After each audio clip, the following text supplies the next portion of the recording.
Ushbu hikoyani sizga so'zlab berishim bu Allohning inoyatidir. Bir podshoh og'ir xastalikka chalindi. Bir talay hokimlar bu dardni faqat shu xususiyatdagi insonning o'ti davolay oladi dedilar. Hukmdor darhol amr etdi. Podshohning mijoziga yaqinroq bo'lgan odamni izlay boshladilar.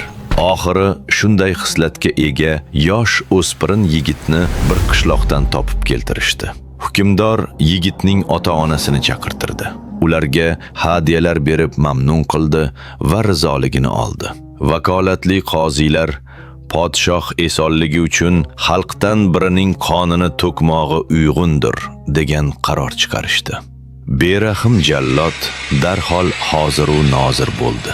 Shunda yigit osmonga qarab kulimsiradi.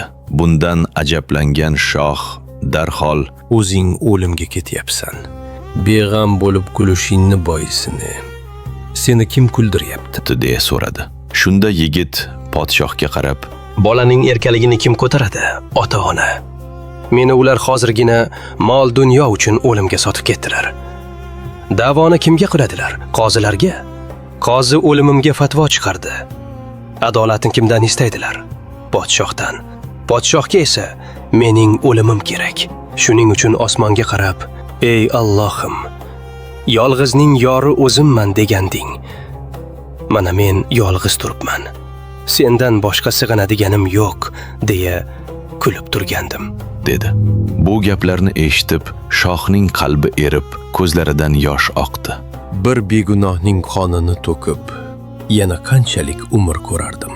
Shunday yigitni o'ldirganimdan ko'ra, mening o'lganim ming chandon yaxshiroq emasmi? deya yigitni ozod qilishlarini buyurdi va uni yoniga chaqirib bag'riga bosdi.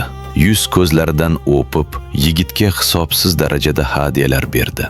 Aytishlariga qaraganda, yigitni ozod etgan hukmdor bir hafta ichida sog'ayib, yana bir qancha yil uzoq umr ko'rgan ekan. Buning hikmati shuki, marhamat qilganga Alloh ham marhamat qiladi. Kimki bir mazlumga shafqat ko'rsatsa, uni himoya etib qo'riqlasa, Alloh ham unga rahim qiladi. Shuning uchun hamisha shafqatli va marhamatli bo'ling. Agar Alloh iroda qilsa, yana ko'rishamiz. Ungacha Allohning panohida bo'ling.